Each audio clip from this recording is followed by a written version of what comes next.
Natapos na din ang usapang Damian Lillard trade, tuluyan na nga na binitawan ng Portland Trail Blazers. Isang nakakagulat na hakbang ang ginawa ni Damian Lillard, matapos sabihin niya na maglalaro lamang siya sa koponan ng Miami Heat, ngunit ginulat ang lahat na napunta nga ito sa Milwaukee Bucks. Binitawan nga si Damian Lillard ng Blazers sa isang 3-team deal na kinasasangkutan ng iba pang manlalaro.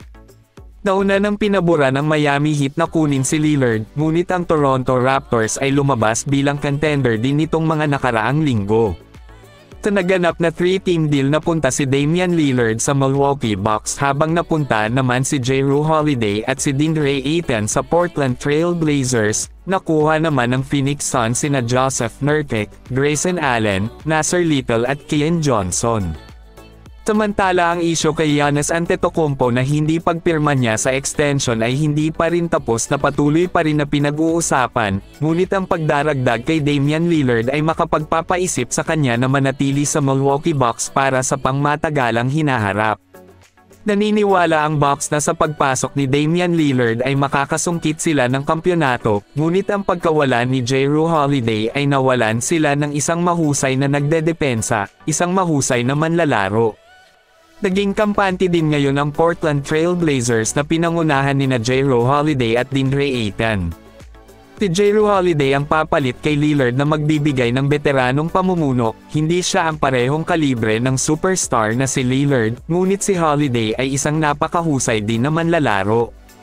Si DeAndre Ayton naman ay nasa kalakasan ng kanyang karera at kaya niyang magbigay ng kalakasan bilang sentro, isa siyang batang bituin na kayang bumuo sa paligid. Bilang karagdagan kay Holiday at Ayton, natanggap din ng Blazers si Toumani Camara, isang 2029 unprotected Bucks first-round pick, at unprotected Bucks swap rights para sa 2028 at 2030 drafts.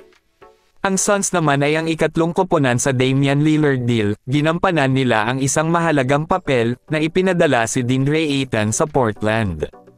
Malinaw na sinusubukan ng Phoenix Suns na makipagkompetensya kina Devin Booker, Kevin Durant at Bradley Beal na nangunguna sa singil, na hindi nila kailangan ang serbisyo ni DeAndre Ayton na itinulak nila palayo, habang nakuha naman nila si Joseph Nurkic bilang kapalit na isang big man din. Nakuha rin ng Phoenix Suns ang sharpshooter na si Grayson Allen, at ang big man na si Nasir Little, at 21 years old guard na si Keon Johnson.